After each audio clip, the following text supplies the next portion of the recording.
నమస్తే, welcome to NTV sports. IPL 2025 సీజన్లో భాగంగా సోమవారం రాత్రి విశాఖ వేదికగా జరిగిన ఉత్కంఠ మ్యాచ్లో లక్నోపై ఢిల్లీ ఒక్క వికెట్ తేడాతో సంచలన విజయం సాధించింది. ఈ మ్యాచ్లో లక్నో మొదట బ్యాటింగ్ చేసి నిర్ణీత 20 ఓవర్లలో 8 వికెట్లు కోల్పోయి 209 పరుగులు చేసింది. అనంతరం భారీ లక్ష్యంతో బరిలోకి దిగిన ఢిల్లీకి ఆరంభంలో కలిసి రాలేదు. వరుసగా వికెట్లు కోల్పోయింది. 66 పరుగులకే 5 వికెట్లు కోల్పోయి పీకల్లోతు కష్టాల్లో పడింది.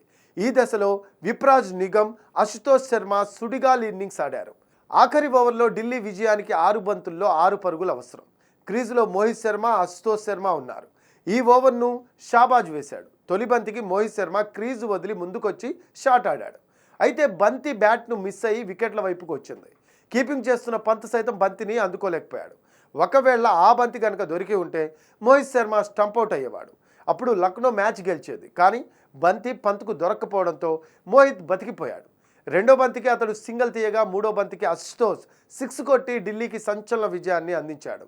కాగా ఆఖరి ఓవర్లో స్టంపింగ్ చేసే అవకాశం మిస్ కావడంపై మ్యాచ్ అనంతరం రిషబ్ పంత్ స్పందించాడు. ఆటలో అవన్నీ సహజం అని అన్నాడు. వాటి గురించి పెద్దగా ఆలోచించకూడదు. ఓటమి నుంచి గుణపాఠం నేర్చుకొని ముందుకు సాగుతామని చెప్పాడు పంత్.